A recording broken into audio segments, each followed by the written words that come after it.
Before we start the episode, I just want to take a quick second to thank our amazing patrons. So in the House of Earth, we have Rachel, Juliet Kurth, Andrew Stocchetti, Ali Silem, Alexander Eagleson, and Akiyaki. In the House of Stone, we have Tinkery, Melissa Russell, Jane Dominguez, Krisha Dolan, Brianna Rains, Aya Kimurkwan, Jane Dominguez, and Allison Connors. And I'd also like to say a special welcome to Tabitha King. And in the House of Flame, we have Val Langhua, Spaghetti Sandwich, Pokela, Natalie Curry, Leah Harvell, Katie Grant, J.S., Francie Dillon, Dirty Panda, Cynthia Johnson, Cheryl Eisenhower, Celeste Gantz, Amber Costley, Jade Smith, Haley Blackwell, and Birdie Tam. You guys are awesome. Honestly, some of y'all have been on this Patreon, on my Patreon, since I started almost, 3 years ago now. You guys are amazing. And for those of you who just recently joined, welcome. I'm so happy to have you. All right, on to the episode. Oh my gosh, she's connecting to audio. Oh my gosh, hello. Oh my God, Hi. calm down, Lindsay. Oh no. Sorry, I got Jesus super Christ. excited. Can you hear me? Yeah.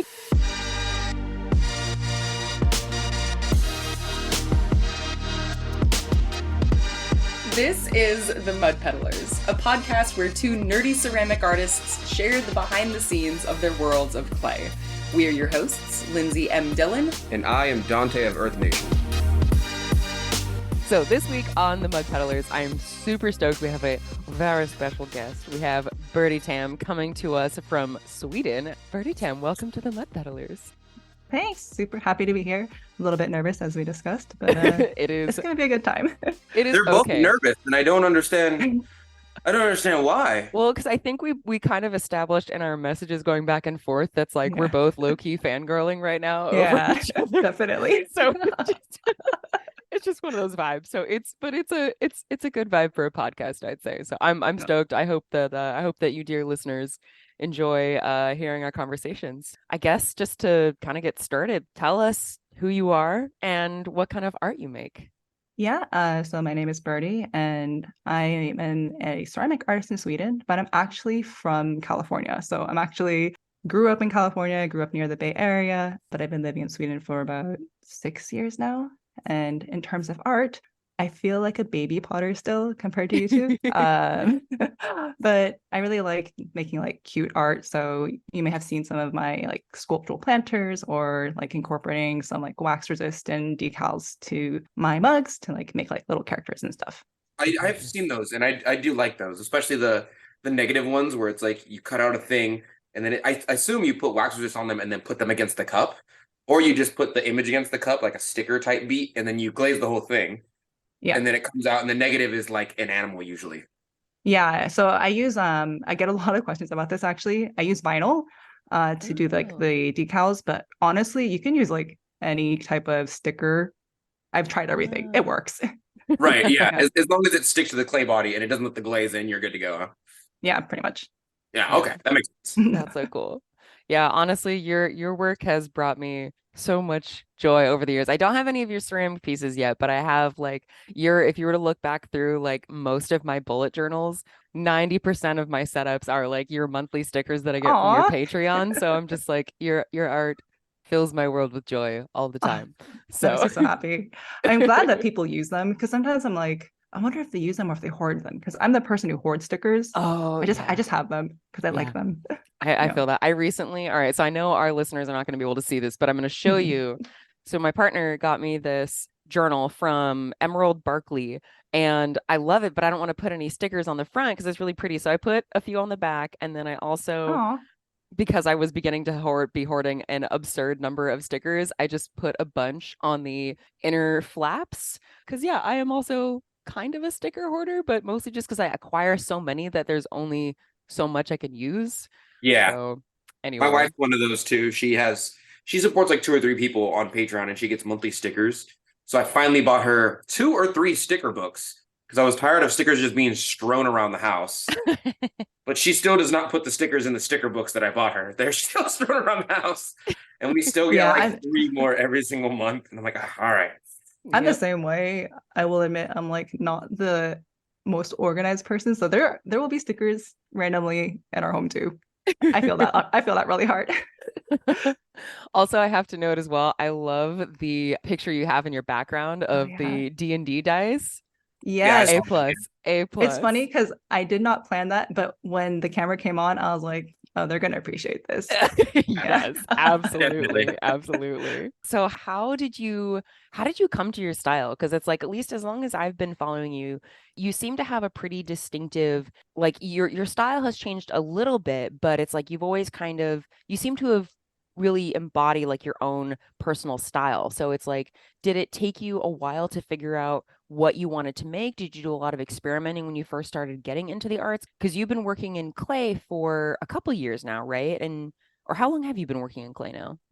So comparatively to others, I still feel very new. So I've been working with clay, I think, about 3 years Oh, 3 now. years. Okay. Time is weird. Yeah, I mean COVID.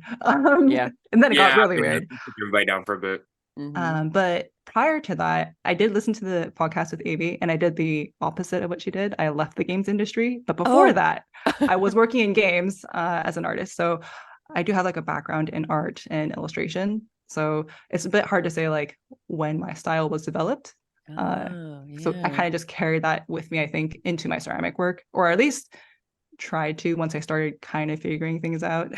Yeah, that's actually something I've been really curious about, like what it's been like to translate your previous medium into this like new medium and like with a style that you know that you like. So what have been some of the biggest like challenges and biggest like victories of like, yes, Yeah. that it's like Uh, as you've begun working with clay these last few years? So it's interesting because when I first moved to Sweden, it was a very lonely time. So Oh. I started getting into crafting a lot, which is when I started making like physical things. Up until that point, it was just mainly like illustration or painting. So everything was like flat or digital. Mhm. And then I started getting into like polymer clay and making like very, very small things. So that's like how I first started sculpting, I guess. Mhm. Right. Yeah, besides like the one animation course I took in school where we had to do like sculpting with actual clay.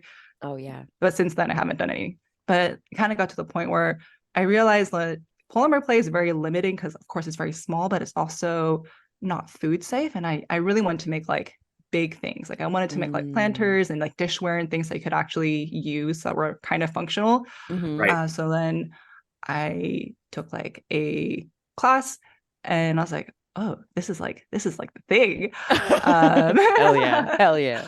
And that's kind of where it started. I don't know if I answered your question, but at least that's how Yeah, I yeah. started getting into clay. Where was it difficult? Because I kind of remember following, because again, like that's part of the fun thing too, is like I remember when you like first kind of started getting into clay, or I think I Oh started wow, following really? you like maybe just after you started getting into clay. You were like just Okay. starting to post about it a little bit.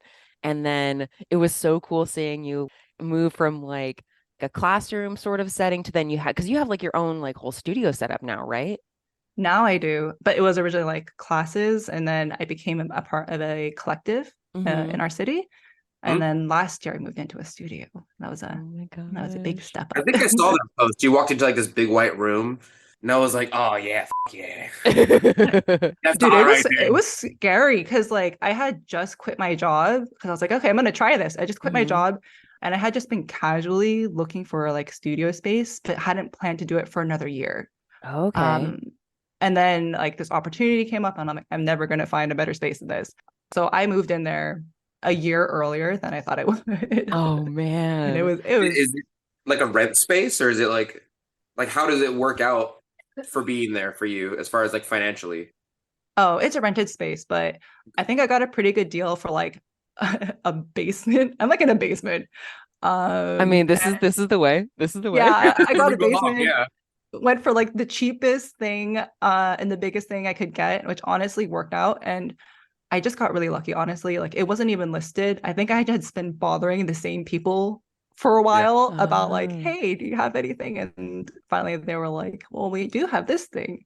And when I first went there, oh man, it was like covered in spiders. There was like a huge crack in the ground. There was no Oh my God. floor. Oh my God. Like I it remember was you bare posting about bones, that nothing. crack. Yeah. Oh my God. So that was definitely an experience of trying to figure out how to make a studio when I honestly didn't know anything. I was such a noob. I respect the hell out of the fact that you did that though, because it's like I would say again, and listeners probably have heard me say this before, but like I think my perpetual thing that I struggle with is my sense of inadequacy and sense of like, oh, I have this thing that I want to do, but it's like all the like walking in and seeing a space that had a crack in the floor and a bunch of spiders, I would go like, I have no idea how to do this. I'm gonna walk away from this opportunity. Like I'm like 99% sure that's what I would have done, but I think it's really awesome that you were like, nah, I'm gonna figure this out. Like I'm gonna do this, and I think that's awesome. Honestly, like I feel like to make it, you kind of have to be a bit delusional. Like, oh, this is gonna be I like fine. that. It's gonna be fine. I'm gonna figure it out. Or a lot of the times, I'm like, I'll just let my future self figure it out, and then I become my future self. That's their problem. That's not your Yeah, problem. that's their problem. That's And not yeah. I love that. I love that so much. That's the work mentality of like, oh, y'all, one of the fridges looks like it's about to break. That sounds like a tomorrow crew thing. Yeah. And I got tomorrow off. That sounds like a them problem, not a me problem. Yeah, but then the problem if you're like your own business, right? Like you are the now, and then you're like the tomorrow crew too. You're like, oh damn, past self like really. But yeah, it was definitely a thing. Huge shout out to like your Discord though, Donte, because I went on there for like help because I was like, what do I do? How do I set up a studio? And people like gave really good tips. Everyone was like, get tons of shelves. You'll need more shelves than you ever need. Like think you need. Get tons of buckets. And I was like, okay, I'm gonna do that. But it was really helpful. They're cool. I started it out. I even have like an Ask Donte section where if you have a really complicated pottery question, but it's so strange how many of them have really good expertise in fields that I would never even imagine. We have a couple blacksmiths on there. We have like woodworkers on there. And they answer questions before I even answer them. So I'll be at work, and by the time someone has asked a question, someone else will have had answered it for me, even if it's directly in my wheelhouse based off of a video that I had already posted. So they're amazing. No, shout out to the Discord. Yeah, seriously. I should probably go back there sooner or later. Well, it's okay. I always list your Discord. The link to join your Discord is always in the show notes of the podcast. So you're good. You're good. So I desperately want to know more about what it is like working in Sweden. And like you had mentioned right before we hopped on about like listening to the previous episode that we did of the Mud Peddlers of talking about the like work hustle culture. What is it like being an artist in Sweden? Like over there? Like, do you have hustle culture over there? Oh, it is so different. So I just recently caught up on the Mud Peddlers. I didn't realize how many episodes I had missed. So I like basically binged this week. And like between the Pottery Myths one and then the financials one, I was like, oh man, it is a different game in the US now. I guess not even now, it's just a different game. It's just so when I first moved here, I moved here for work actually. So I went from working in a company in New York to working in a company in Stockholm. I'm like, I hope I don't make anyone mad. But when I first moved here, I remember thinking like, oh man, Swedish people are so lazy. And like, but because like they would come in at work like on time, right? But then they would leave like if it was like an 8 to 5 day, 8 to 6 day, they would leave straight at 6 and they were gone.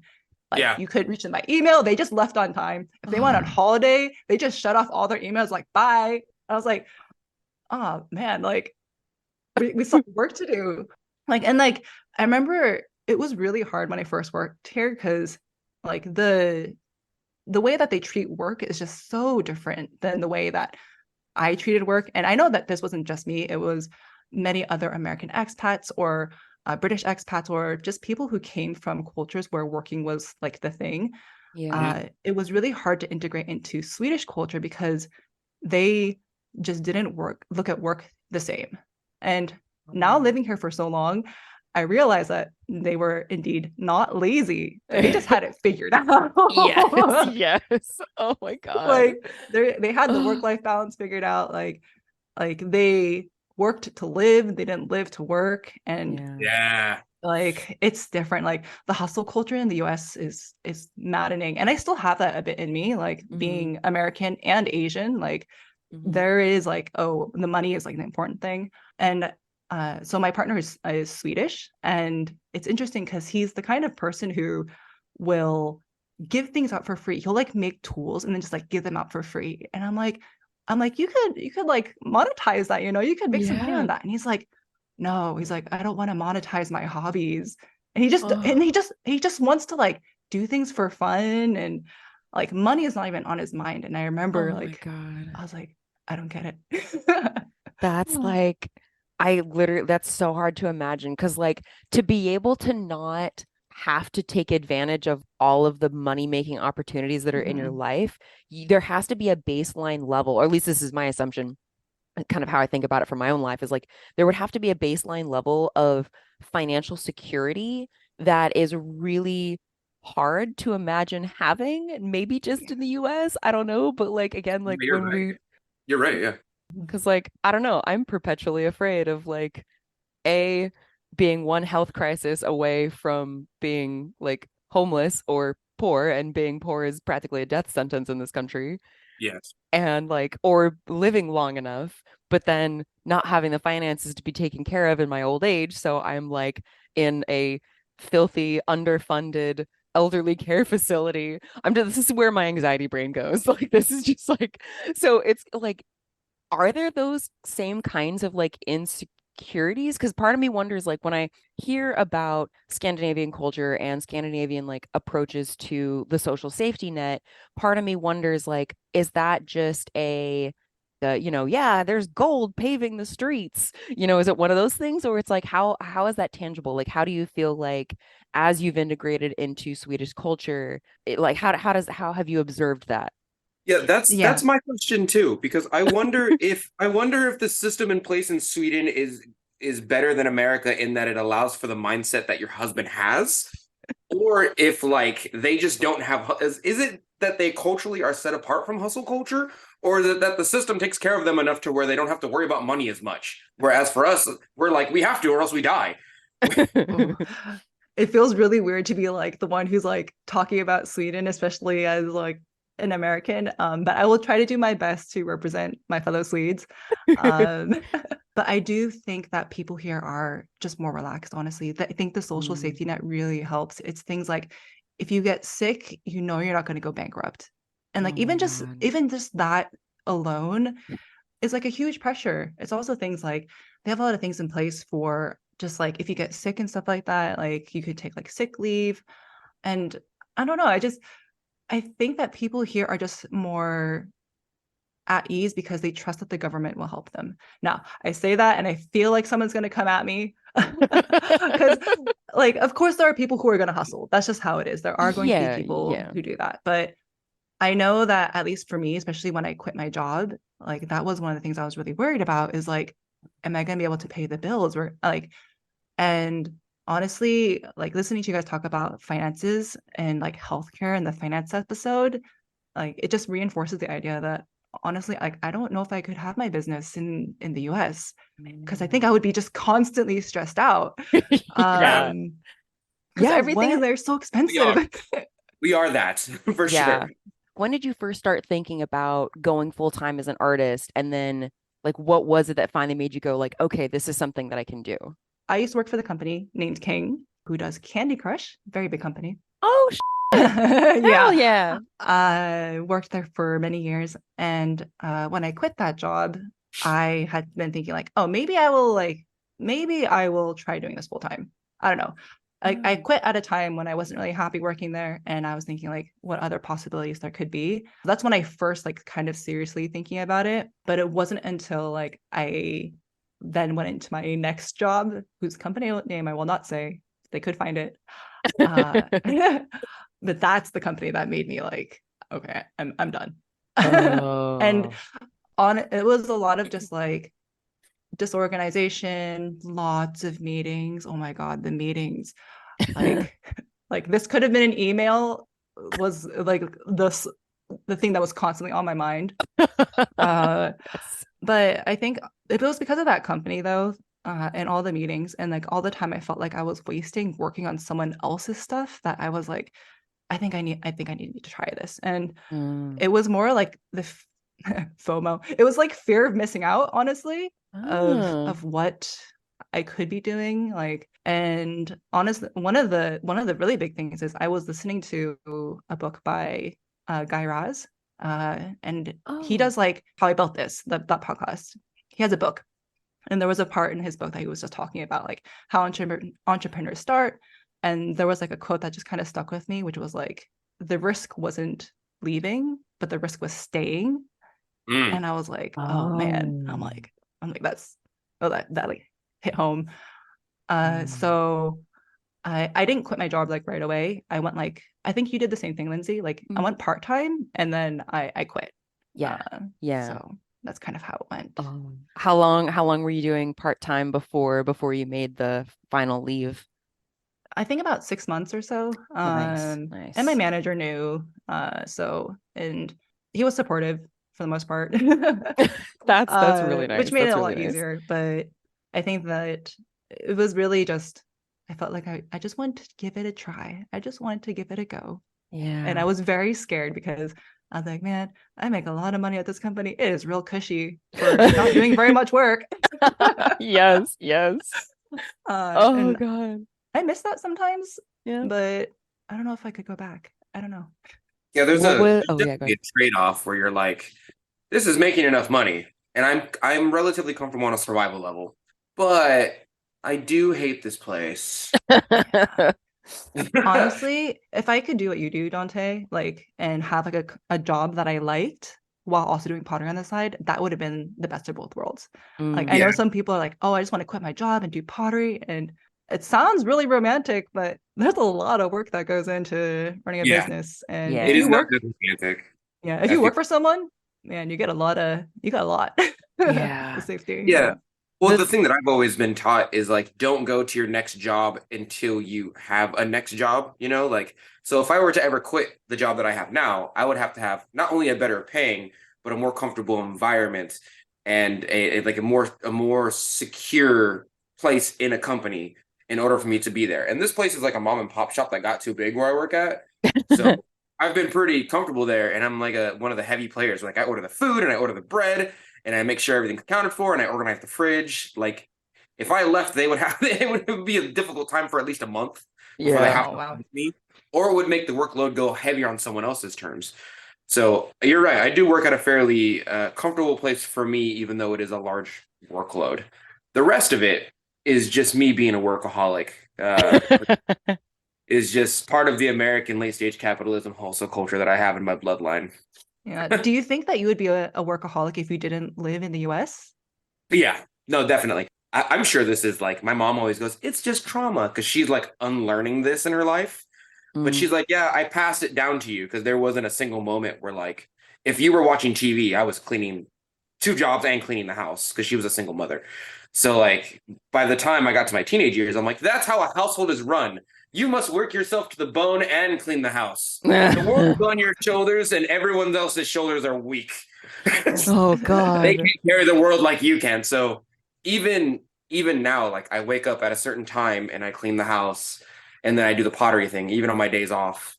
And then on Wednesday, I tell my wife, all right, what are we doing for the house? Are we going to clean an area? Are we going to hang up shelves? Like yesterday, we vacuumed. Like we did a thing while the baby was at my mom's house. For Halloween, I sat here and I threw while kids took candy from my bowl. I was like, this is production time. I'm not just going to sit here. Wait, you were throwing while they were like, hey, trick or treat?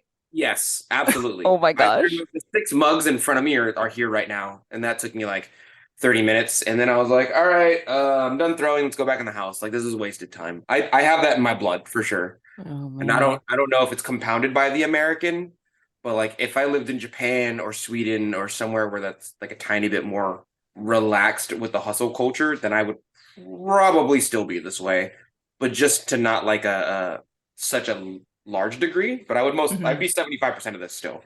Oh man. My house would be more clean for sure. I don't think I would be. I think right now I feel like my attitude towards hustle culture is kind of in between you, Birdie, and you, Donte, because there was a year, oh God, this must have been 5-6 years ago now. It was a while ago, but I I had a season where I was doing so much stuff back to back. I was so stressed that I was like, I would literally rather not do ceramics as a career than have another season like this. Oh So, my Yeah. God. and I feel lucky that like my dad did a fair amount of traveling when he was younger. So it's like he kind of told me, about some of those cultural differences between like America and Europe. It's like his whole thing was like, yeah, you're in America for a career, but if you want a life, you live in Europe, you know? Sure. And I was like, oh, damn. So it's like I feel like I've had a bit of a balance, but like again, the struggle is then like, what am I giving up? And in that case, for me, it's largely like money, which I talked about on the finances episode, Yeah. where it's like I feel overall really happy about the work-life balance that I have, but the expense with that is then my finances. So it's like, okay, how do I jigsaw this puzzle? I think that's part of the reason why almost every YouTube financial video is about how you make passive income, is because Yeah. we're consistently looking for a way to live while not spending our life simultaneously. And Mhm. it's difficult because really we're working to have the relaxed mentality of Europe, but they're just like ahead of the game. They're just like, we don't go through the first step that causes us stress and heart attack. Yeah. Like we're good. Actually, Um, speaking of which, that reminds me of something else I wanted to ask you about, Birdie. We were also talking about social media stuff, but Oh. like you do, I feel like you're so active on social media. Like you have your Instagram, you have like TikTok, if I remember correctly, you have like your Yeah. newsletter that you send out. And again, like each one kind of has a little bit of a different flair. So how do you navigate the time management for your social media, like keeping in mind this greater context of like wanting to keep that work-life balance? Because I feel like social media tasks are one of those things that, like, at least for my life, creeps up, and I don't realize how much time I've spent doing it until I am not doing it, and I'm like, oh, I have so much more time. Why do I have so much more time? Oh, but then I'm not answering messages and posting. And anyway, so how do you navigate that? I listened to the episode and I had so many thoughts. I was like, oh, I wish I Oh, could just talk to them right now. And I was like, oh, I look at I this. great timing. Yes, I want to hear Um, all of your thoughts about that. so it is definitely a balance, I think. I'm like, I don't even know where to start. So social media is definitely a game, and it's a game you have to really stay on the ball for, I think, if Mm, that's what you want to do. But mhm, I think you mentioned this, like being good on social media does not mean yet you're a successful artist. They are two mm, very, very, very different things. And I think that putting them into like the same level of like success, especially as an artist, is like it's just it doesn't matter. That said, with social media, so I make the majority of my income from selling things that are seen on social media. So my main platform is Ah. Instagram and maintaining my Instagram. And I had tried to do like TikTok and YouTube and Twitter. And then there's like Blue Sky now Oh and my like all the gosh. things. And it's a lot. But in terms of balancing, I think you really have to find a good balance. So when I was first starting, I used to post every single day on Instagram. And Oh wow. keep in mind, like, yeah, Instagram back then was a very different ballgame. It Mhm. is not the same now. And growing my follower count was like the most important thing to me at the time. Ah. Now, as I had grown my business and started doing like more ceramics, I got to a point where I realized I was spending so much time on social media advertising my ceramics, but I didn't have any ceramics to sell. So I was like advertising Oh. something I didn't have. And I was like, oh, something's got to change because I was spending like so much time on social media and not enough time making that I've kind of switched that mindset this year to spend more time making and less time on social media. So recently I've actually only been posting, I think, like once a week, Oh, nice. which is a huge change for me. But honestly, like when it comes down to like numbers and even with my like follower count, it's still growing a bit, but it did stagnate for a while. I think like too many people attribute success to follower count when honestly that doesn't translate to sales. Yeah, Yeah. true. Like Big true. Yeah. it's not the same thing. Like especially like for people who like do like a lot of cons and stuff like that, they're busy being at cons. They don't have time to be on social media. Yeah, Yeah. Yeah. 100%. Or like yeah, and as like makers who make handmade things, like the problem I was having, if you're not making things to sell, like what are you advertising? So that's Yeah. definitely been a learning thing this year Oh to try to figure man. out. I have a very Uh, large problem with wanting to make stuff more than I want to post stuff. yeah. And I also Mhm. have a compounding problem of things that are impressive to me are not impressive to other people, for sure. Oh. So like if I develop the right glaze with the right flux ratio with the this and the that, I'm like, this is the perfect glaze until I find a good one, of course. But people are like, oh, that's a nice blue, and then they just put it back down. And I'm like, well, I spent a lot of time making that glaze. And the other part is that like I'm far more into categorizing my stuff from my own notes and putting them on Glazy and putting them in my own personal glaze notes and keeping glaze combinations and XYZ and XYZ. I don't care if other people see that, like, Mm. but I have to figure out a way to contentivize it, if that's a word I can use. Yes, Turn it, Yeah. contentivize. I like that. turn it into content, essentially. Yeah. It's true. So what I Like, often do is I end up taking YouTube videos, clipping them, and then being like, I guess that's content. And like it's really hard to balance those three of like, am I making enough? Am I showing people what I'm making so I can sell it? And am I keeping notes so that I can make it again and reproduce said work? Yeah. and that's hard. No, but with like the content thing, I had tried to do YouTube for a while. I was trying to do like a YouTube video a week, which Mhm. like people who do that, like Donte, I think you do that. I don't know It's how hard. you do it. I It's skip hard. sometimes. I skip sometimes. Yeah. It's a lot of work. And like people who do all the things, I would consider them more on the content creator side because content creation is like a whole job in itself. And I'm only one Yeah. person. I agree. I wasn't Yeah. sleeping very much. Oh man. But like making content, and actually, the thing that killed me the most was the fact that everything I was making, I had the mindset of, oh, this is content. I should film it. Oh, the lighting is bad. Maybe I'll do it tomorrow instead. Yeah.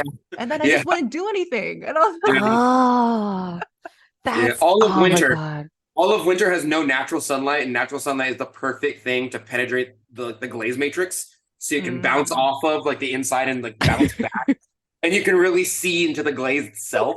So if you make a glaze that has some type of like multi-dimensional, has like the multiple things, facets to it, you're like, oh, I can't see it right now because it's winter.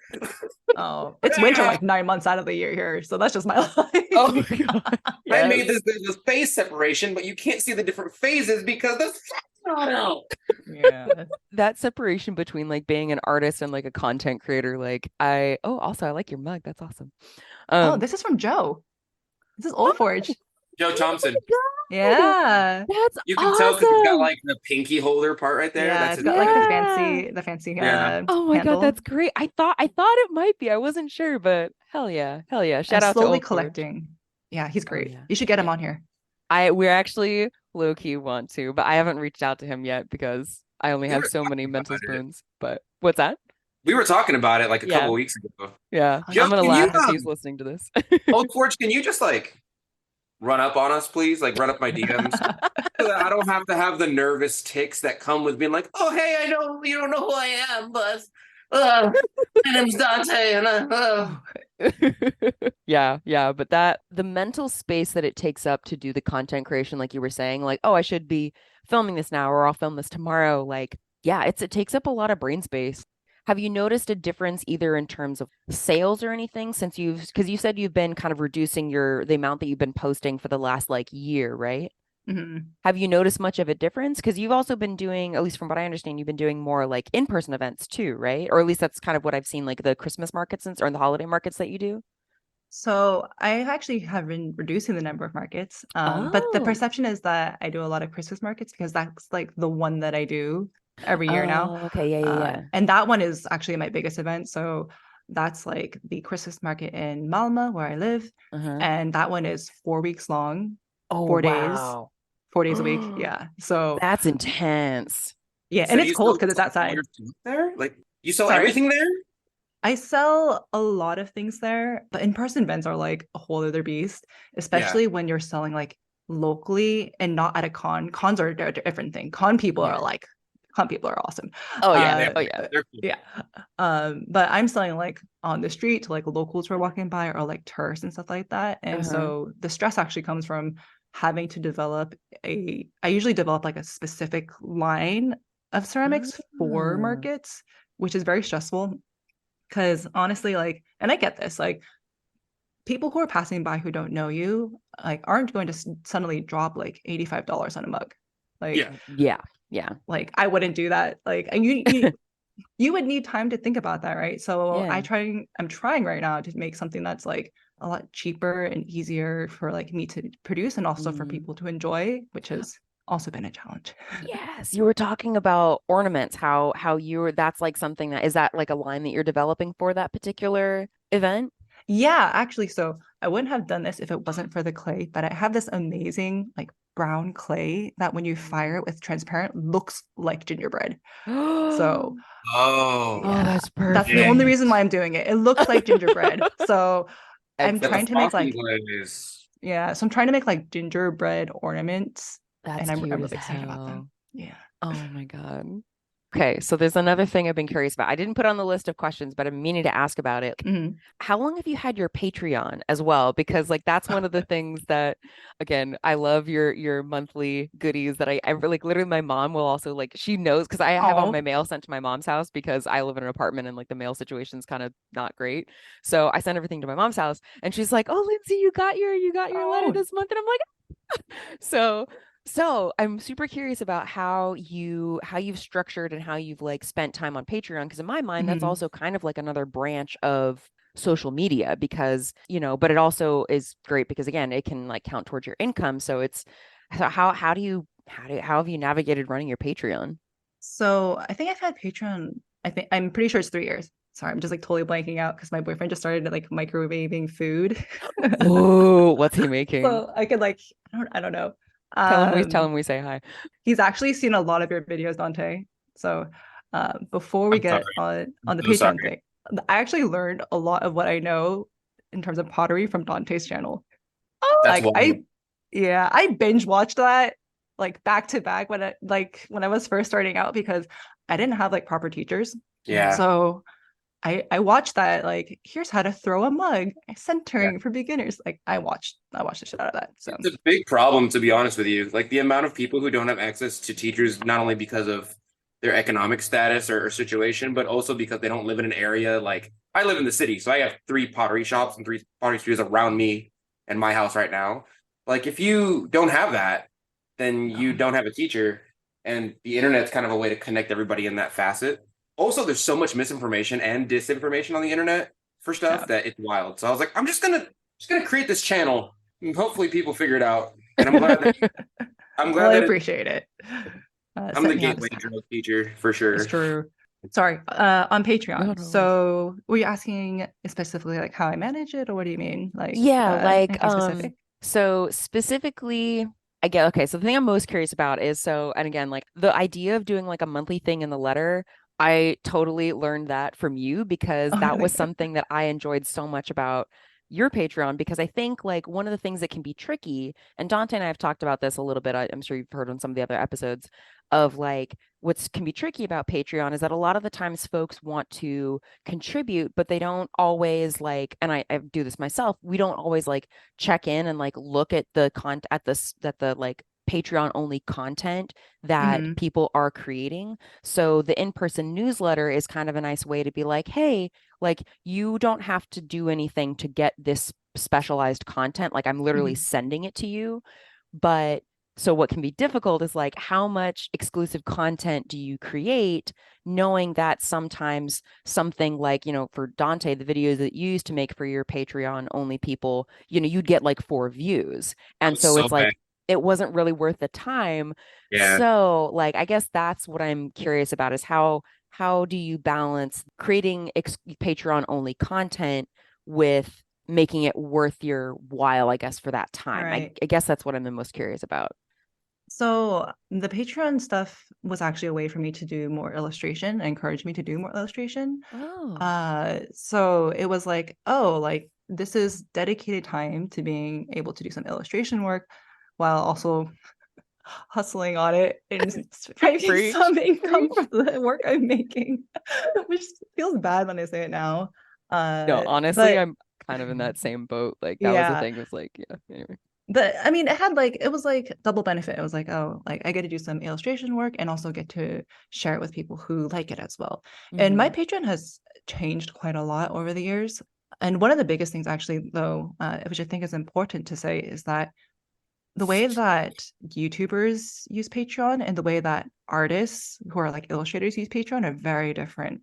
I Yeah. think that I see a lot of people who support YouTubers just because, and they don't Yeah. really expect anything back, right? They just like Ah. they just support them. I think that when you go into like the illustration side and a lot of like artists, I don't know if you know her, like Apple Cheeks, she's like one of the really big ones. But a lot of these artists do so many things on their Patreon. I'm like, I don't even know how you guys manage it. They'll do things like, yeah, like an exclusive video. They will do like a podcast. They will do like a sticker sheet, like full illustration thing. Like here's an entire set of stuff. Like here's, I mean, I feel like I do the minimum. I try. Oh my I God. I try to do things. I recently did start including like a monthly update podcast, which is just like, which feels a little bit weird now to say it because just me talking. No, But that's kind of nice though. I don't I know. mean, it's like a little catch up thing, and that's where I talk about like a lot of the behind the scenes stuff. Then other things I also share, like in terms of exclusive content, is usually the things I'm working on like 6 months in advance. So those are things that Ah, don't show up anywhere else. And those are yeah. like very long-term projects that I show on there. Mhm. And then like the last thing I do is like a digital download now, which is like a new thing I've started to do.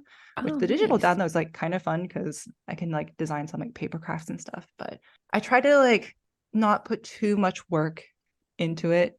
I say that, but it still takes me a fair amount of work each month. Each month. So Yeah. yeah. Yeah, I was gonna say, like, because like having a podcast and everything like that in and of itself, because that's something that Donte and I do for ours is like Mhm. and it's kind of more recent, but we do the Night Peddlers, and that's like it's one of those things where it's like you think that it's like, oh, it's just like a quick thing, we'd be talking anyway, but then when you actually think about like, oh, but you still gotta like upload it and like transfer the files, and it's like all these like little Mhm. things that end up adding more time. Yeah. Yeah, it's always like that. Like, oh, Yeah. so it's It's gonna fun take me to like create, 30 and then minutes. when I have to put it out, I'm like, I don't put it out. Yeah, no, I feel It's that. fun to make, like babies. I'm sorry. I love my daughter. I promise. I love the crap out of my daughter. That's Oh, we know you do. It's that's so an untrue cute. statement from multiple ends, but yeah, you're kind of right though. Like I love developing glazes, but then when I finally flesh out a glaze and I figure out like its theoretical expansion rate, and then I figure out whether it goes on brown clay or white clay best, and then I figure out what gravity it goes on or how many milliliters of water I got to add to it or whatever. Then I'm like, crap, now I got to write it all down, but I just want pretty red. I just want Yeah. red. I don't want to write it down. And then I have to share it with like, I have a little group of glaze people, and then I share it with them, and then they improve on it. And then, I got to decide whether I'm going to make it public or not. I don't want to do all that. I just want to make the content, man. But I don't want to like edit it and then release it to the 5 people who Yeah. care about it. Yeah, that was like a hard thing though, because like when you make exclusive content, I always wonder like how many people are really looking at this? Because Yeah. I don't know. Like the stats are not good on Patreon. You can't really It tells see me it. on Patreon, and like it's no one. Yeah. Well, for the videos it shows you, for the podcast, like it doesn't. Like I think you have to sign up for something through like Acast, which is like associated with Patreon. I can't Oh. remember exactly because I emailed the Patreon folks and I was like, hey, so like I need to know if people are actually listening to this exclusive podcast that I'm doing. And they were like, yeah, we don't really have that, but you can kind of do this thing over here. So I can't remember exactly what it was, but Yeah. but like figuring out if, as Donte always says, if the juice is worth the squeeze, I feel like Sure. is a perpetual thing with Patreon. But that's really interesting, that distinction that you make between like the YouTube side of, or like how YouTubers use Patreon and then how artists use Patreon. And especially since you kind of do both. I don't know, like because with YouTube as well, like I remember you took a bit of a break and then you started doing it again, but like are you feeling like it's still something that you want to do, but maybe just every now and then? I had huge goals to do YouTube again. It's not happening. I just don't have time. Yeah. I actually have like all the footage from, I don't know if you saw it. I made a whale planter that my cat broke. Did you see that? Yes, Yeah. yes. I Oh didn't even release the God. video yet until my cat destroyed it. Oh God. But I just don't have time right now.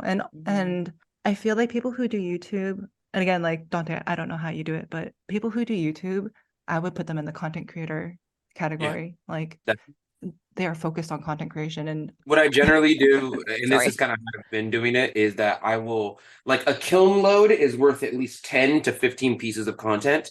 And if I'm not getting 3 videos out of a kiln load, then that's a failure. Not a failure of a kiln load, but it's like one level of my kiln is dedicated to like glaze reviews, right? And then I also have to make what I call glaze proofs, which is me taking a before and after of the glaze, which I've started doing. They're kind of like miniature glaze reviews.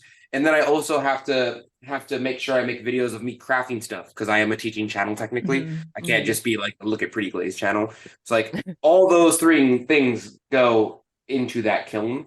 And so every block of content is essentially a kiln load. And then hopefully that takes me a month of work. And then the next month, I'm essentially planning a month ahead, realistically. So I have like 4 videos I could release.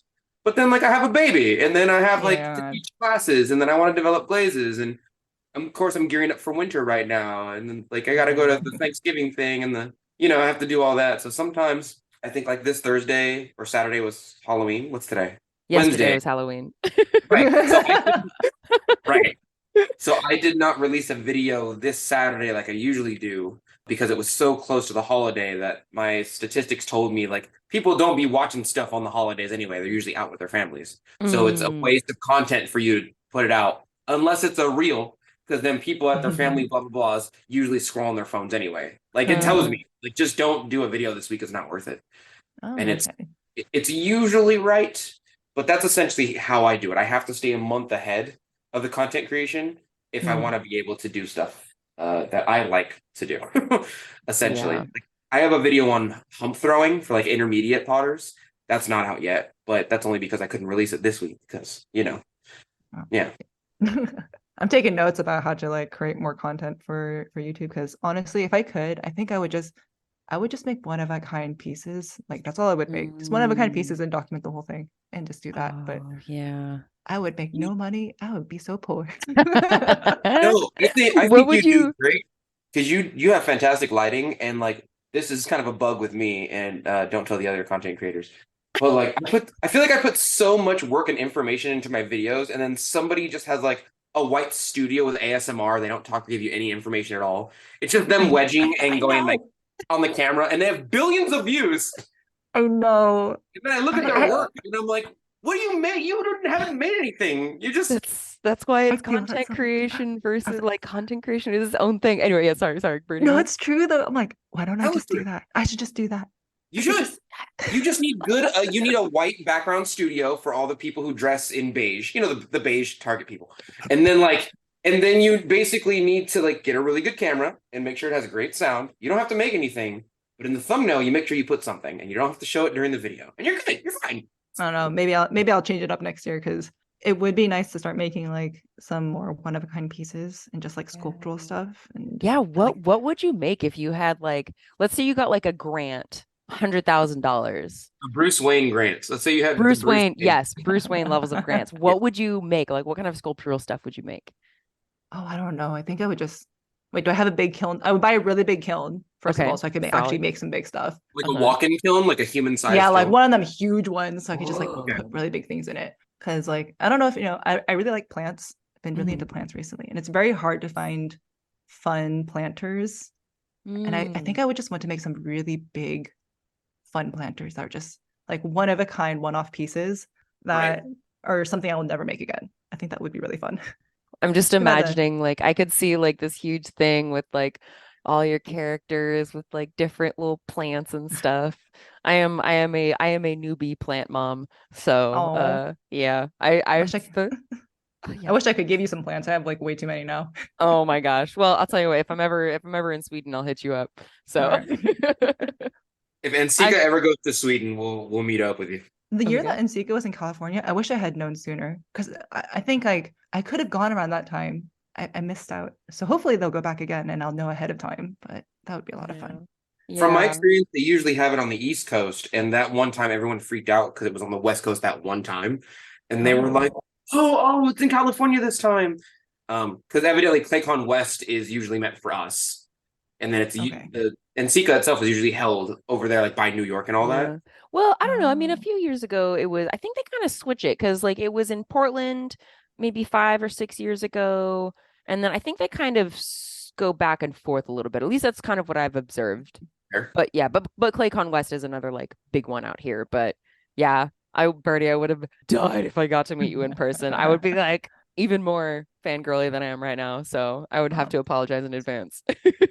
I mean, it's possible it could happen that we could meet because, I mean, my fam is still in California. I still try to go back there like once a year. So Oh my God. it could be a thing.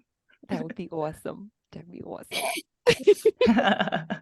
Donte's over here just like, get it together, guys. Get it together. Oh, no, I don't know. I think I already said it. Like, I was so nervous to talk to you too, though, because it's like, well, okay, Donte, you don't understand. I watched your video. I watched your videos so much. Like, it's kind of like unreal right now that I'm even talking to you too.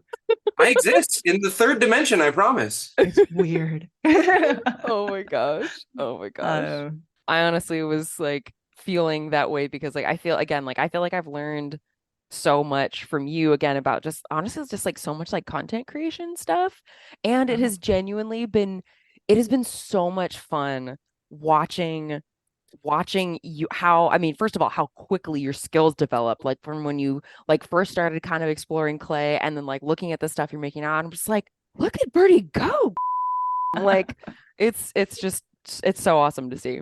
But you're really good on social media. Like I struggle to post once or twice a week. And I remember seeing you on TikTok and Instagram reels every day. Oh, sorry. Like a month. No, it's a good thing. It's a good thing. No, I didn't hate it or anything. I liked it, but I was like, damn, this is all I see right now. It was like it was you and I forgot it was another person, but she glizzes her stuff halfway and then she puts like skulls. I mean, I wish I could get back into that. Like honestly, just making content and stuff, but it's kind of like what you were saying though, is that for me, like content doesn't make me very much money. Like I have like one YouTube video that was bringing me in like $100 a month, which is like living out its life now. It's getting to its end. But like in Europe, we never got paid for reels. I never got a cent for a reel. No. Oh man. We have a lot of rules. Like honestly though, like I mean Instagram stopped doing that anyway, which is kind of because it seemed very much like, oh, they recognize the threat that TikTok was and they're like, we have to get our content creators to do the same thing or our platform's going to die. And so they paid us for a little while to do it. And then they're like, cool, we're good now. We're going to stop paying you, which is like, ah. So I think in some ways it was a poisoned apple of a payment, I would say. So I mean, money is money. That would have been nice, but that's true. I feel like if you're going to do any video platform though, like YouTube is the one to do. Like honestly, when it comes to social media, the one I wish I could do is YouTube. I think YouTube is like the best one. They pay you the most money.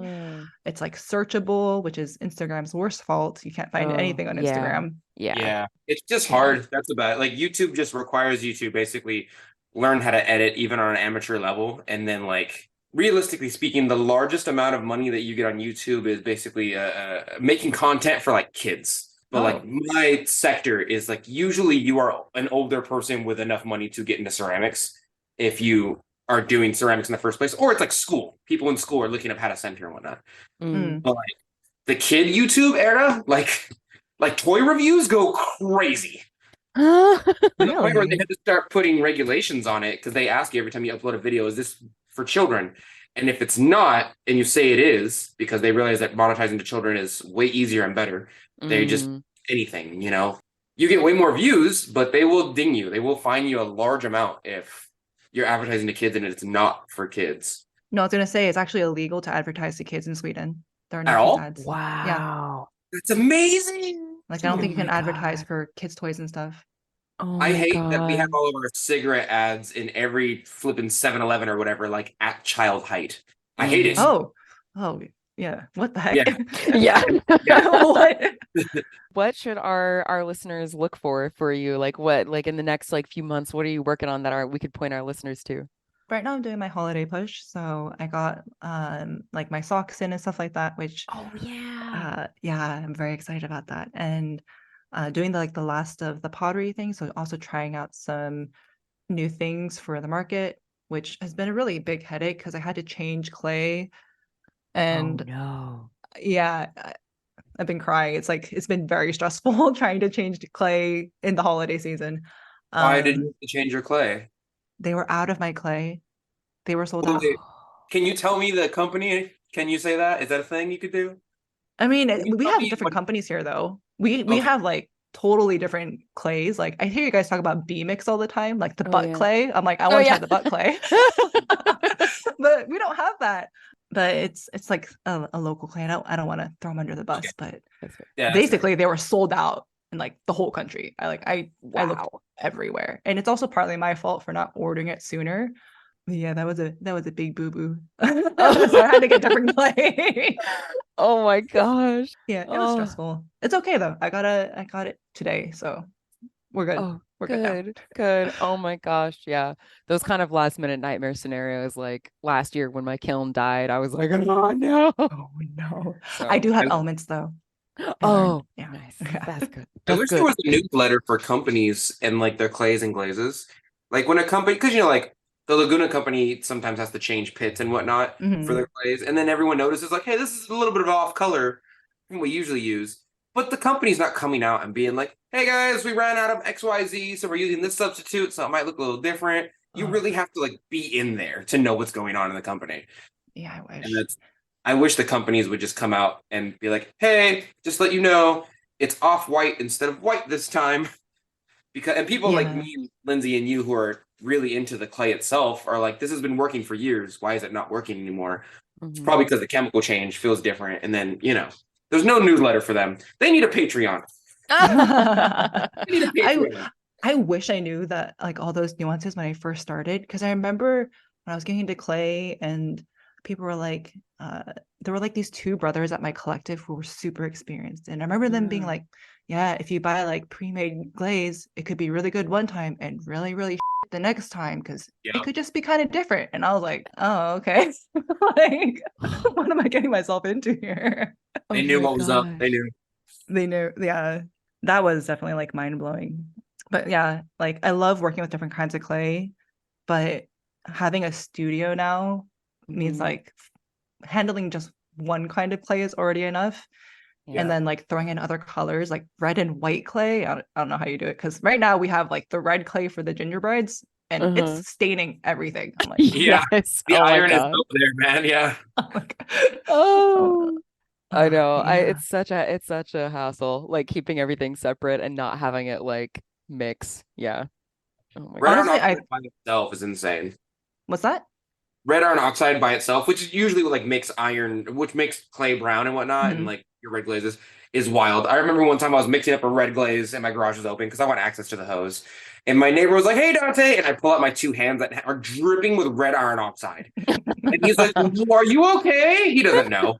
And it just looks like my hands are covered in blood, Yeah. realistically. Mhm. And I'm like, no, it's just iron. He goes, why are you messing with iron in your garage? And I was like, just don't worry about it, Mike.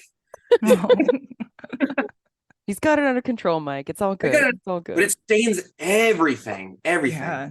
Yeah, Wow. that's what we're experiencing at the moment because that's the only red clay in the studio I have right now. I haven't even thrown with it on the wheel yet. Even though I love this, I love throwing with this clay. It's amazing. But I haven't put it on my wheel because I'm like, I don't want to have to clean it. I'm lazy. I don't want to clean it. Oh, me too. Yeah. Me too. I clean it every Oh. time because I don't want to clean it like a mass cleanup later on. Yeah. Mhm, And that. mhm. But I just got over. I have like 20 pounds of redstone left, and I'm waiting for the day I don't have to use it anymore because I don't want to. I'm done with it. I No, had like give it to 100. me. I'll buy it off of you. I Oh, love will give you redstone. take some. this moment.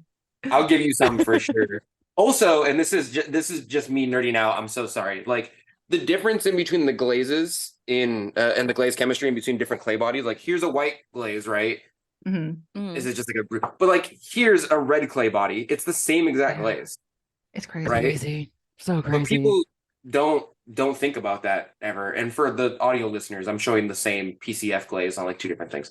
But people don't realize like, oh, why did my glaze change? And I'm using a different clay body. I'm like, it's the iron, bro. The iron. Yeah. So much iron in that clay body. It's changing the chemistry of the glaze itself. Really, not really, but kind of. It's weird Yeah. because when I first started getting into ceramics, I didn't know anything about glaze. No one told me anything. Oh, Like, man. I wish I had been able to take the class that you're teaching right now, Donte, because then I would be at least, a little Yeah. bit aware.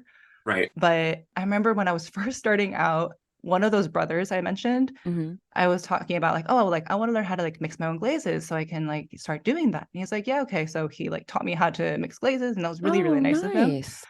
And then he was like, oh, you should get I think it was John Britt's mid-fire glazes, Yeah. like the cone 6 Yes. one. I'm like, Yeah. he's like, you should get that and read it. And I'm like, okay. So I got it. I started reading this book. I had no idea what it was saying. It had Yeah. like God. I don't know if you guys realize this, but ceramics has so much niche like vocabulary in it. A single sentence made 0 sense to me. And I'm like, what am I even doing? Yeah, it seems like there needs to be a very, very intro level of like glaze chemistry stuff, or just like glaze like development, because when you hear terms like specific gravity or like hydrometer or even like cone, it's like Mhm. unless somebody has taught you that and taught you like the anyway. No, it's a whole thing. It's tricky. Give me a Yeah. couple of years, I'll handle it. Give me Okay. a All right. Thanks, bro. Yeah, we're just I'll gonna either put that make on a your book or a shoulders. class and I'll sell it online. Give me a second. Okay. All right. It is interesting though that you mentioned cones, because cones are not a thing in Europe. Really? Yeah. What Yeah. do you just use the temperatures or like They just use the temperature, and it blows my mind. They're like, this fires between 12 oh sorry, I only know Celsius. Oh, that's fine. But it's No, like it's fine. it's like It's more accurate. 1240 to like 1300, and I'm like, there's a big range. Yeah. And also, like, how long do I hold it for? Do I just let it drop? Like, Oh, yeah. No one, and I remember going to NCECA and now I didn't pose the question correctly, but I have found that the high majority of glazes, especially bottle glazes, have such a wide firing range that the cones almost don't matter. Like if you go to cone 4 glaze, you can fire it to cone 7. A lot of cone 04s go to like cone 5. Not all of them, but a lot of them do. And the firing ranges are so wild because realistically, heat is just a form of energy and it just needs enough energy to complete a chemical reaction. But once it completes the chemical reaction, after that, it's all visual effects. It's all like how you want it to look. So if you want blue versus red, that's how you're working the energy, or the heat work rather, the energy work. Well, like I can put Amico glazes inside of a cone 7 kiln and it'll usually be fine because they're so damn stable.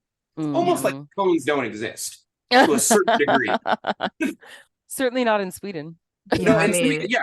Well, they just have the firing range, but they have the Celsius temperatures. But like the difference between 12 and 1400, so 1200 and 1400 Celsius is wild to us Americans. But that's a great, like if you put that on a bottle, that's like cone 1 to cone whatever. Like it's insane.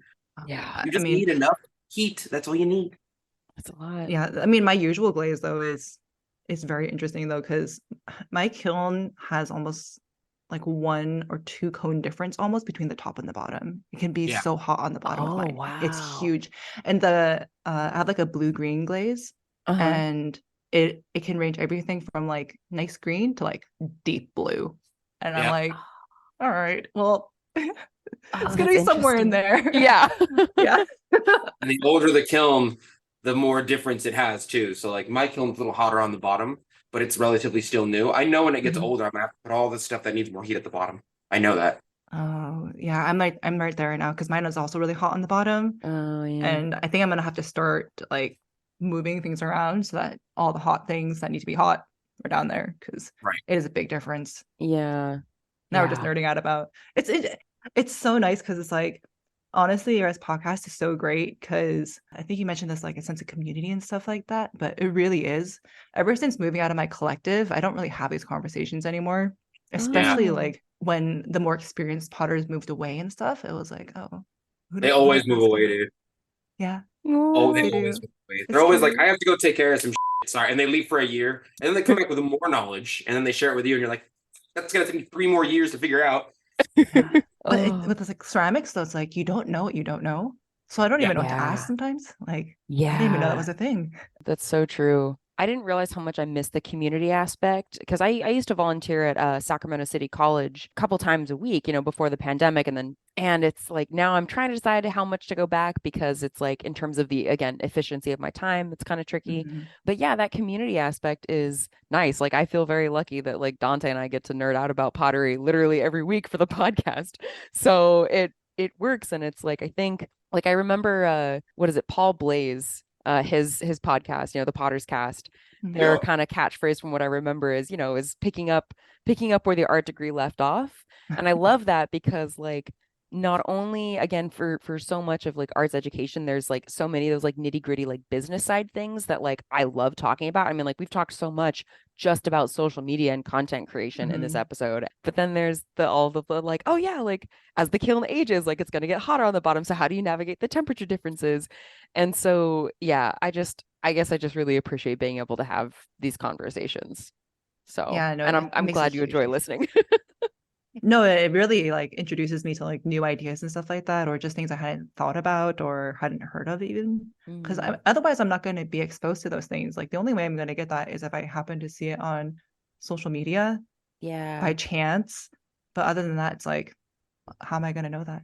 There's also like the god of the gaps for information and disinformation online. Like the amount of people that I see on Facebook is like 80% of them will just throw out a random like, oh yeah, I heard this one old potter from Apple Hill say that if you put it in your dishwasher, it'll leach the. No, it won't. What's in your dishwasher? Acid? Like what's going on with your dishwasher? But like, so that then encourages the other like 20% to really figure out what's going on. And they take classes and they kind of read books and, you know, they put that information out there. But the amount of people just like misinformation does spread online where you see like a title and then you just believe the title without sourcing it or fact checking it is also exists in the ceramic art world.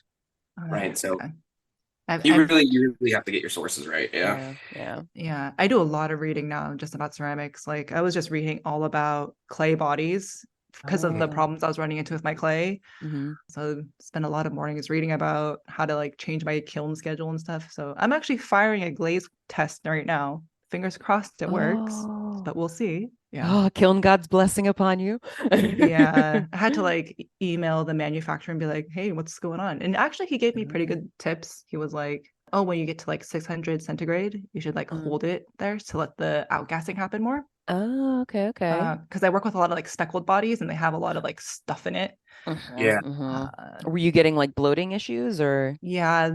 So my new clay was getting like, it looked disgusting on the bottom. It was like, what's wrong with it? So I need to fix that problem because I bought a lot of that clay. I had that problem a few years back, and they pretty much told me the same thing. There's a lot of impurities in the clay body that make it the color it is that we like. And because of that, we have to hold it. I forget whether it's in the bisque or in the glaze, but it needs to be held at a certain degree to let all those impurities out. And he was like, yeah, make sure you like take the top plug in your kiln out to let the impurities out. Let the, make sure you heat it up at this degree and this degree. And it's different for like every impurity. We have a glaze here. We have a clay here called Black Mountain. But the reason it's black is because it has a stupid large amount of iron and impurities in it, or like manganese dioxide or whatever. And those count as impurities. So like we have to treat that clay super special to get it to stay dark, essentially.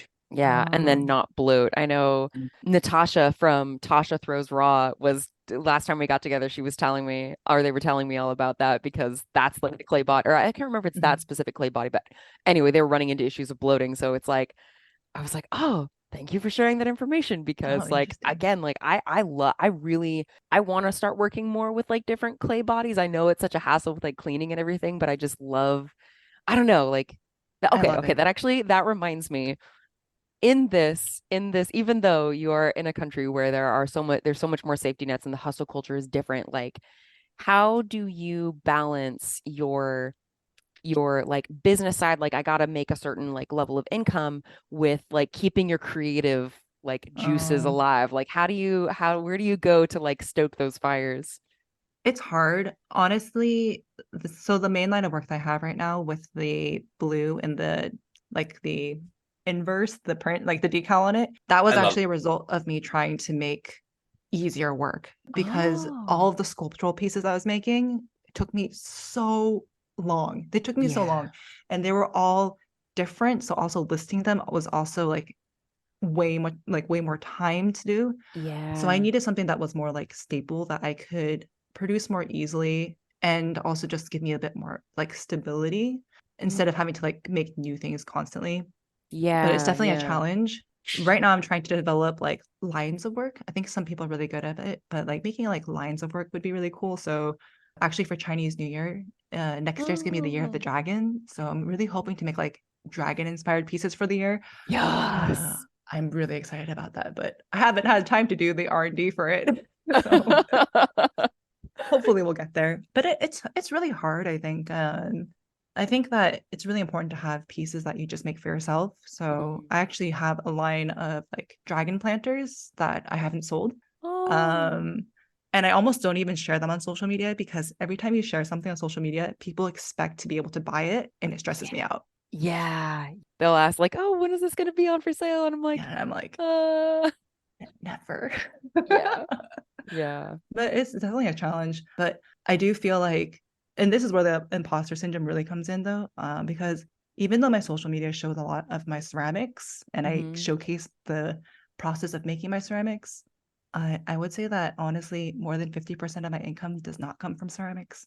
It comes from the other things. Oh, that's interesting. Yeah. So like what is the other like the other things? Like are those the what makes up that? Because that I love knowing that. Like that's super interesting to me. So like what is that other half Yeah. that the So income I, that makes up for?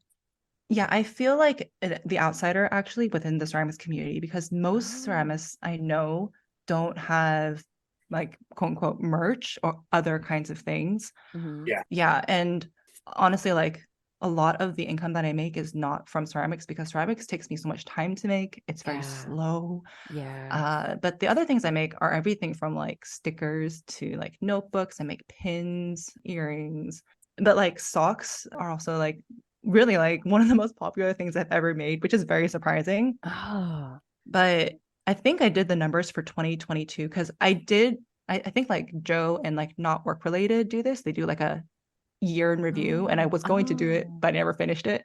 Uh-huh. But I think when I checked last year, 70% of my revenue did not come from ceramics.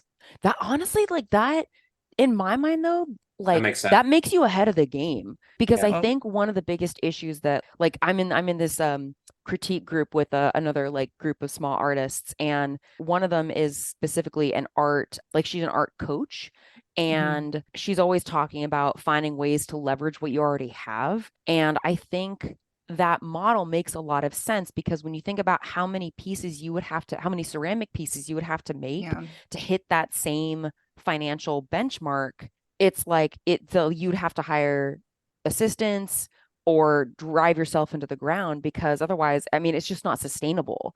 So No, it's like not.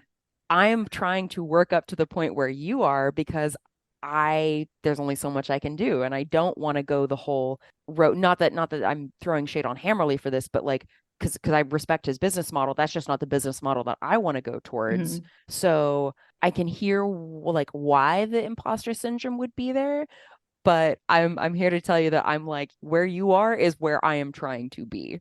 And that's wild to me to hear that because like feel like I don't belong. Oh man, come into the uh, club. Come into the club. I if oh in whatever capacity I have to invite you into the club, I am sending that invitation right now. So yeah.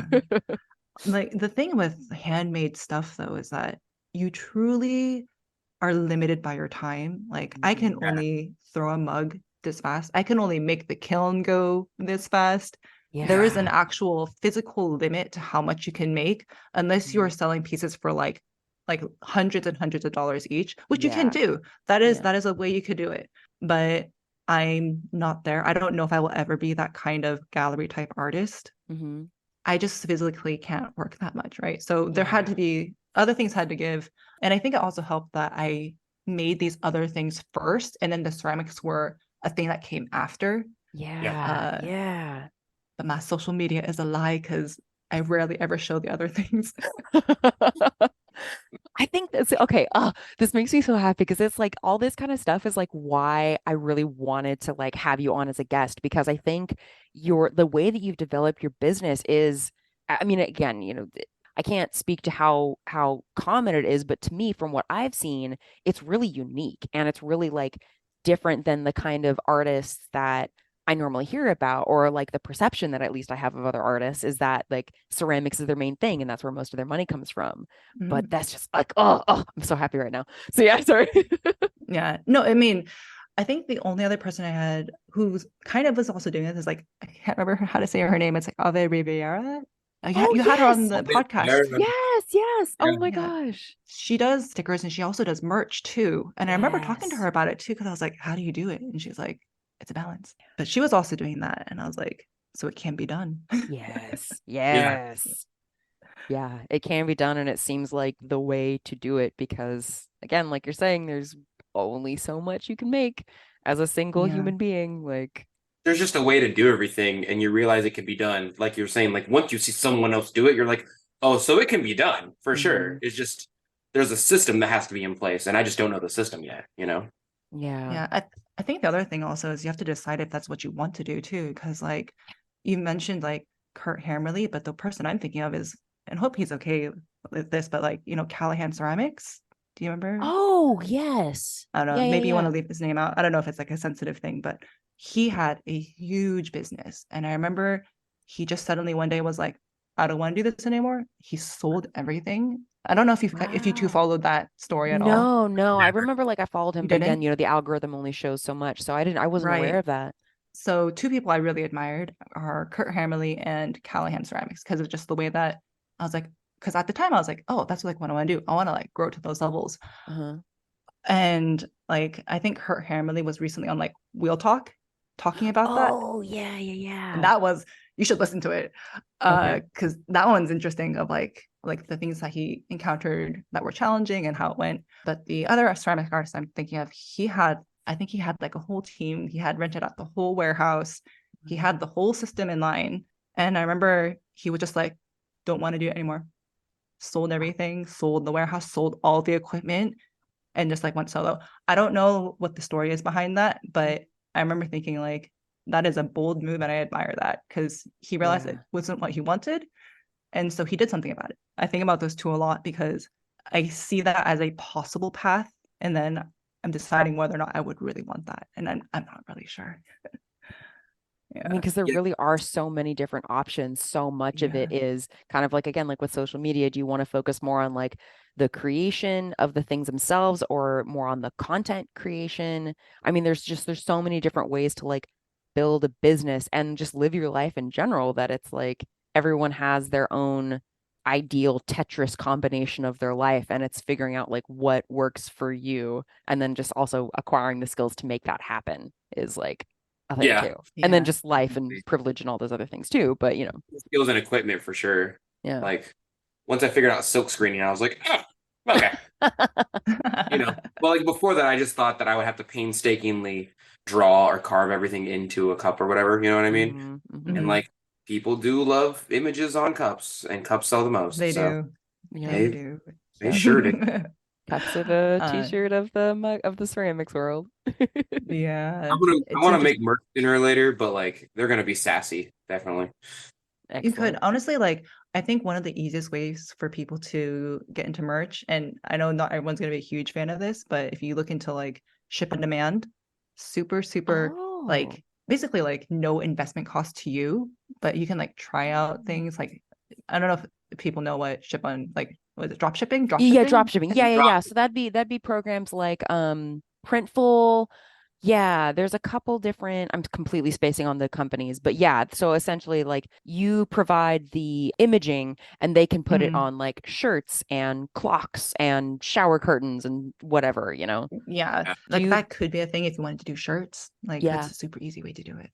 How did you choose what companies? Like, do you have any that you'd recommend? Because that's another thing where I get a lot of choice paralysis. For drop shipping or? Yeah, or Or what? or like maybe more like how you do it, because you actually because how do you do it? Because you order the merchandise, right? Like Oh, you I don't don't do do drop dropshipping shipping anymore. You don't do dropshipping. Okay, but that's how you started out. What made you want to switch? So I tried it out last year. Uh-huh. No, I tried it out this year. The accounting for it though is crazy for me. I hate doing the accounting, so I stopped doing it. Okay. But I think I used Printify. Printify had some really good deals on there. I think Printful is a very popular one. But I would say just like Google search, like print on demand. The only thing with print on demand is I think you have to have your own website. So it's not like Redbubble. You have to still like link it to like your Shopify or your Etsy or something like that. Yeah, Squarespace Gotcha. has one like that too, where they're like, "Do you want merch?" And you say yes, and they give you a drop ship thing like that. Oh yeah, I forget that Squarespace has that. Squarespace has a I bunch think of little plugins like that. Oh, Patreon does too, I think now, actually. Oh yeah, They just started. I yeah. think. The Yeah. rates, I've actually looked up the rates on those. They're kind of like, woo, they take a lot. It feels like they take a lot. Oh, But I also haven't done yeah. a whole lot of comparison. I just wanted to check in on the time because I know we originally said that it was going to be like an hour. And I know that, again, with the scheduling, your schedule is super busy. So I wanted to check in. Oh no, I'm good right now. I cleared out my Okay. evening, so I have like a little bit of time to like relax. Oh, good. Which is very Okay. All nice. right. Okay, So it's good. up to I you was too. Time's not real. Time is not Yeah, real. All What the is days your make up. schedule like for like when in the holiday rush? Like, what does a normal day look like for you? Oh, like right now. Yeah, yeah. I'm a little bit sad to share it. Right now, it's pretty crazy. So I knew that this would happen, but living it is very different than expecting it. At the moment, it's very busy. So today I was up at 7. I worked on admin stuff. So admin things are things like preparing my newsletter, Oh, nice. doing like all my website stuff. And that was probably like 3 hours in the morning. And then I went straight to the studio. And then today, I have an assistant that I hired for help because Oh, nice. holidays are crazy. Yeah, which has been super helpful. Otherwise, I'd be working nonstop. Oh God. Uh, What yeah, tasks but do you have them doing? Because I always kind of wondered, like with assistants, like how do you navigate that? I've been trying to figure that out. So the benefit is that she has ceramics experience. So Mm, I found somebody who had ceramics experience and who was flexible because clay things kind of, it's mhm. not dry enough yet. Like Yeah, yeah. that's how clay be. Uh-huh. But the main reason I hired somebody was to help with shipping stuff during the holiday season because it just takes up so much time. Yeah. So today, for example, both me and her were shipping stuff the entire day. But if I'm not doing that, then it's probably like doing things just like throwing anything in the whole like line of ceramic stuff. I will probably do for maybe like 4 hours in the studio, 5 hours in the studio. And then I usually reach my limit. And if it's not the holiday season, that's the end. If it Okay. is the holiday season, it's things like managing more marketing stuff and social media and like just preparing merch and stuff. So I still assemble a lot of things by hand, like my pins and my earrings. So I'm like sitting Oh here like yeah. with my, I want to say tweezers, but pliers. Oh yeah, yeah. Like fixing stuff. But yeah, right now during the holiday season, it's pretty bad. It's about like 12 hours a day on average. Yeah. But I try to make time always for my friends whenever like, people like want to hang out and stuff like that. I have like a thing I'm always going to say yes now because I can always work more and I just want to spend time with my like, people I like. For sure. Yeah, that makes sense. Yeah. I mean, not It's me. a bit crazy. Yes. Yeah, no, definitely not for you, Donte. Impossible.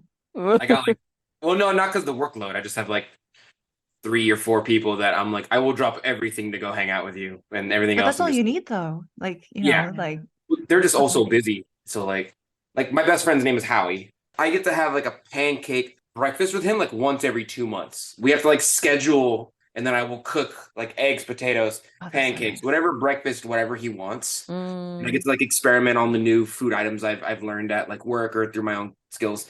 And then, but I hang out with him like once every 2 months because he's also hella busy. So Yeah. I guess I That's say what- yes too, but if my friend is like, "Let's go party on Halloween," I'm like, "No." Oh, I don't know if I would do that either, but Yeah. like I feel like as adults though, that's just how it is. Everyone's just Yeah. busy, Yeah. It's also especially when they get definitely kids. I was just gonna say that. Yeah, It's crazy. sorry. Some of our no. I Your mean, shirt I says just, baby on it even. oh yeah. I know. Okay. Full disclosure. I have to show you the shirt now. So, but baby is the name of the car from the show Supernatural. Oh. So that's what they call their car is baby. I got my tubes tied in the spring. No babies will be coming out of me. Oh, So nice. but yeah, no, it's true. Like I mean, Donte, you just, had your daughter, what, a year ago. I've got like Yeah, 2 or 3 other friends who have started. And again, they're still like little, they're still like toddler age. So it's not like we're doing like big kindergarten age, crazy gatherings with a bunch of kids around. But it's definitely, changing it. Like last night going out for Halloween, it's not even like we were like unsing, but it was like, oh man, like we're actually all able to like gather here, which we haven't done as a group in a while because just things are busy and lots of extended family, and so it's yeah, it's hard. No, it is hard. It's just everyone's always busy. So if someone has time to hang out, I try always now to make a point of being like, yeah, let's do it. Oh, that's nice. Do you have Those like guys- set schedule hours that you have are like as in like these are the hours that I have available for social stuff if someone asks, or is it the kind of thing where it's like even if it was during a normal work hours, you'd be like, okay, yeah, like let's go grab coffee for an hour, like. Well, most of my friends have normal jobs. Oh, So nice. so they don't really have time to hang out midday. That's good. Uh, Okay. I do have one friend who does have more time, so I'm trying to hang out more with them. But no, I don't have like set times because the one thing about being your own boss and having flexible hours is that there's no start and there's no end. So it doesn't really matter. It's interesting being on the other side now because you're like, oh, I want to be my own boss. It's gonna be so nice. I'm gonna sit in a cafe and draw. And like I Yeah. never do that. I'm Yeah. gonna sit in Starbucks and look beautiful while strangers stare at me and I write my new play. Like, Is that your no, dream, Dante? Is that what you want to do? that's exactly what I want to do. I see it. I want to tap on the table twice, and then an angry barista comes up to me and refills my iced latte. I don't even want to speak to him. I just want a little tap tap, and they're like, "Yes, sir," but Starbucks only. Oh, fancy. Yeah. No, I don't like latte. I want to sit in a fancy international hotel that does English tea service on the bottom floor lobby level. And I want to sit and come up with new merch designs. If I could have somebody like poke me on the shoulder, like if I was super Batman Bruce Wayne rich and I could just work my life away and level my daughter and wife, right? And I had an assistant that came up to me and told me what time I need to take care of bodily functions, that would be great. Like if he tapped me on the shoulder and was like, "Sir, it's time to eat. You have not eaten in 6 hours. Your metabolism is slowing," because of course that's his accent. I'd be like, "Oh, thank you." Right? Yes. And then like, they wake up in the morning and they're like, "Sir, it's time to run a mile and do push-ups." I'd be like, "Oh, okay, yeah, no problem." Oh, man. But like everything else I want to do myself. I just want someone to remind me that I have to keep up this dystopian temple of a body. Oh man, exercise is. I used to be really into exercising. Like, I used to like exercise a lot to an unhealthy level. I think that's just fallen off the wagon now.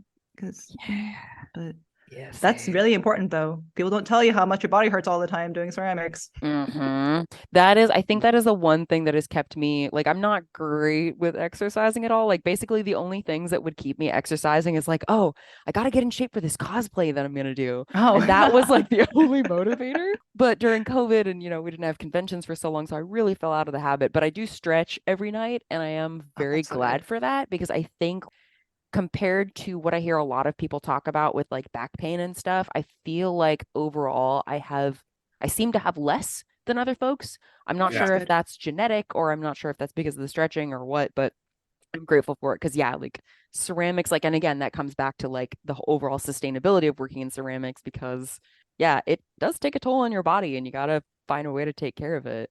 No, it's true. And actually, that's one of the big reasons why I wanted to switch clay. Oh, really? Because I don't know if it was a bad batch. I'm going to test out the new one I just got, but the clay that I was working with was very difficult to work with. It needed to be wedged a lot and like watered down basically, because it was so difficult to work with. So I wanted to switch because like I was thinking like long term, I'm like, I cannot do this. My body's just going to fall apart. I can't. It's a thing. Our corporeal forms are challenging, Yeah. I did carry down 150 kilos of clay though from the delivery. So oh my God. and that wasn't so bad. So getting a little bit of exercise in at least. Oh yeah. It wasn't that much. It was fine. You ever wedge so hard you're like, "That's my cardio." Yeah. Oh, yeah. Yeah. I used to have to wedge like so much clay because of my clay problem. I had to like learn how to spiral wedge, which I'm still not very good at. Just like doing that for like an hour. It's very tiring. God, yeah. I definitely count like wedging a lot as cardio because your heart gets going. It's a full body no, it's thing. true. Like, yeah. Oh my God.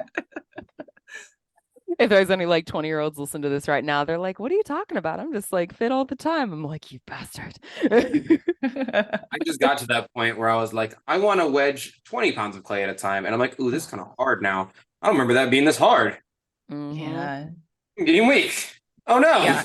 No, it's a thing. Like I also have a lot of wrist issues just from working in tech for so long. Like I have really bad carpal tunnel. Oh, that sucks. So well, actually, one of the things I do often is I do like slam wedging, which no one ever talks about. Yeah. Oh, yeah. But slam wedging, if you have wrist problems, is like the way to go. I just actually recorded an episode of like whether you should wedge or not, because there's an amount of people out there who are like, you don't have to wedge, the company does it for you. And then I address the myth of that and whether it's true or false. And technically, it's true. You really don't have to, because it does all the things that you're worried about. But like, people don't categorize hitting your clay, slamming your clay, coning up and down on the wheel as wedging. So when they say you don't have to wedge, they mean you don't have to ram's head and spiral wedge. But the same people who are like, you don't really have to wedge, they're wedging in some way, shape, or form. You're coning up and down the wheel, you're slam wedging, but slam wedging is like you're applying energy to the clay, and the clay is helping it realign the clay platelets, right? Like, and it's smoothing out, and you're warming up the clay, like you're wedging. Yeah. So like, it 100% works, especially if you have like body issues. Yeah, that's been really nice when you have to like do a lot of clay at once. That's been a saver. How when you do like a batch these days, like how many do you make in like a set? Because you were talking about wanting to develop like bodies of work or lines rather. Yeah, I actually think I throw very slowly compared to other people. So, like I've seen like other people, I'm like, oh man, they fast. I'm slow. I feel that way whenever I watch Becca from Real Talk of Five Lines Pottery. Man, she just gets it done. She's a production potter. Like that's part of her job. She's a production potter though. Yeah. I wanted to be a production potter. I'm like, this is all I want to do. I just want to throw pots. And then I'm like, my bod's gonna fall apart. I can't do it. No. Yes. For like lines of work though, I haven't really done many lines of work recently. Okay. The only one I can think of off the top of my head is I did like a Year of the Tiger set of like tiger mugs. And I haven't made those since. They were like limited edition. And I think I made like 20 or 30 of those ones. Oh, nice. But I think that'd be kind of cool to do. Again, it's like, you're like, oh, that's a really cool idea. And then you do it, you're like, no. Oh, not for me. And then you do it, you're like, yeah, you're like, not all day. Yeah, like I would love to do slip casting. I really want to try slip casting, which I think Lindsey, you do too, right? I have been trying to. It's been on my list for like forever. I finally bought some slip, so I'm slowly getting there. But yeah, I want to do slip casting for those like, because I feel like again, like you're talking about those sculptural pieces, for those pieces that are able to be slip cast, like in terms of their design, there's not like a lot of undercuts. It would, I think, save a lot of time. So it's definitely something that I would like to get into. Yeah, me too. But like, I'm right there with you. I bought the slip also. Yeah, I got slip. Yeah, I'm like, I'm working my way. Oh my I just god! gotta figure out how to make the cast, and then after that, it's I've done it once, and to my knowledge, it's like the hard part's making and getting the cast, and then you can kind of buy a slip, and then you have your clay problems, of course. But then, like, you got to make sure that it's just tight for a day, and then you reopen it and be careful with it, and you're good. Yeah, I think we're overthinking it, Lindsey. I think you're right. I think you're right, Birdie. I think this is usually how it goes. I overthink things, and then Donte tells me to just do it. Just Nike that shit, you know? Because you're gonna learn what you shouldn't do. Yeah. If you do it and you do it wrong, your brain goes, okay, just don't do that one part again. That's the part that messed up, you know. Yeah, I think for me, it's so much of it is like the R&D time, like the research and development time is like, yeah, I would love to get into slip casting. I know that it's going to take a certain amount of time. It's going to take a certain amount of time away from other things that I know I need to do. So it's like figuring out, again, how to Tetris my like timetable so that I can still make progress on the thing that I want to learn how to do while also keeping up with the production goals that I set for myself. No, you know? that's a really big thing, was like the R&D and stuff like that, which is why I had been holding off on trying new clay, because it is a process to try a new clay. But at least for me right now, I do have scheduled in R&D time for like the end of December and the month of January. So I'm gonna try to do the subcasting stuff and like try to develop the new line of work, whatever that is. But I think like putting in dedicated R&D time is really important. I know it's like, oh, I'm not making like much money, but the income will come later once you figure it out. Yes. Yes. Oh my gosh. Well, knowing that you're putting in that R&D time in January is gonna inspire me to. Yeah, we should do it. We should just be like, hey, you made your slip cast today. Oh my god, yes, can we do that? I feel like it would be really helpful. I think a little part of me is like, oh no, you have to commit to it now, but we should do it. Me too. We really should. We really should, Birdie, because we should do it. Yeah, okay. We could be each other's like accountability people. Although so the first thing that I have to do is I have to get more plaster because it took me too long to go through my 50-pound bag. So I lost like 15 pounds of plaster because like enough moisture had gotten into it that it wasn't setting right. That can happen. Apparently that can happen. Yes. I I've mean, heard yeah. of it happening, but yeah. I just bought a whole bunch of plaster. It's just been sitting. Okay, just I literally had this bag of plaster for like 2.5 years. Okay. So as long as you go through it before then, I think you're gonna be fine. Okay. But yeah. But yeah, I have to buy more plaster. But yeah, and I think just like in general, I've realized over the many years that having outside pressures, I really, really need that for like meeting certain goals because otherwise it's just I get into a groove of like, oh, I know what I need to do. I go into the studio, I throw a bunch of stuff, or I'm trimming a bunch of stuff, or I'm filming a bit and then, trimming more things. And it's so easy to get into that mindset and get into that groove. And then anything that jets you out of that is like, no, it's so comfortable, But No, anyway, it's but having outside support. So talking about community, No, it's true though. Like having outside deadlines is really important, I think, especially if you're somebody who needs that. Like things like me signing up for my studio before I was ready was the push. I was like, well, if I sign up for it, I have to figure it out. And then it's things like signing up for cons, and I'm like signing up for in-person events are things that I commit to, and I have to show up. Yes. Right? Yes. You can't back out. You're in it. What's the convention scene like in Sweden? Is there one? So there is. It's just everything in Europe, especially like, and then I say like Europe and not the UK because UK is a whole different market over there. But it's there, but it's nowhere near like American cons. So we have like Narcon, which is the one that I did this year in the summer, and that's the biggest cosplay event I think in Sweden, or possibly even in Europe. And yeah, we made pretty good money that weekend. But if I compare that to something like, and the only other con I've been to is Comic-Con San Diego. Oh wow, that's and to compare it to something like that is like, oh, this is like small beans. It's more manageable beans though. It feels like San Diego Comic-Con. I've never been myself, but like I see the videos and it's just like, oh my god, it's just nuts. You should go. It's fun. I really want to go. I used to live in San Diego, so we would go every year. Oh, nice. Yeah. Oh my god, I go so much. Oh, you guys should go. Let's go. And like, am I gonna get in trouble for saying this? Maybe just leave this part out.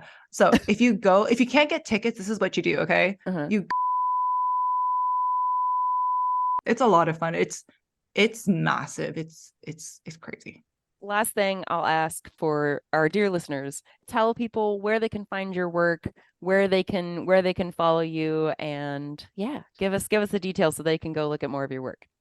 Yeah. So you can find me mainly on Instagram at birdietam.art, and which is also the website URL, so birdietam.art. And I think I'm on YouTube as just Birdie Tam. If you just Google it, you can probably find me, hopefully. All right, and we'll list everything in the show notes as well. So yeah, so people will send them your way. I mean, not that you need it. You've got so many followers, but I really I hope people have enjoyed listening. It has been so much fun talking to you. Oh my god. It's been really fun talking to you too. I'm sorry I kept you both. Hopefully it wasn't too bad. Oh my gosh, no, not at all. I'm glad you had the time. I just have to pee real bad. That's about it. Oh, dude, you should just go. Not here, but like go. No, I mean, no, it's fine. I mean, I should probably like eat and pee, and yeah, no, you're fine. This is great talking to you. All right, well, Birdie, we will catch you later. Thank you again so much for taking this time to chat with us. It has been such a blast. Yeah, it's been super fun. It's honestly, like, I really needed just like a break, and it is really nice to just talk to some other people just about pottery things, because it is so such niche knowledge, right? Yeah. Like other people just like don't even know what it is. You're like, oh, okay, well. Yeah. We need to geek out with our fellow people. Yeah.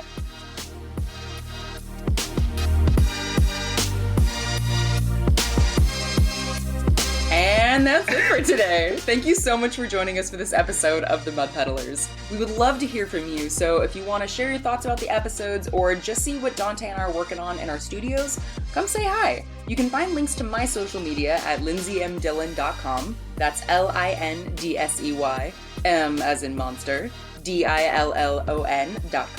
And you can visit my pottery shop or see what I'm working on at earthnationceramics.com. And you can find me all over social media at Earth Nation Ceramics. It's spelled exactly how you think it's spelled. And if you want to support the show, hear some bonus episodes, and see some behind the scenes of my work, you can support me and the show at patreon.com/Lindsey M Dillon. Thank you so much for listening, and we will see you next time.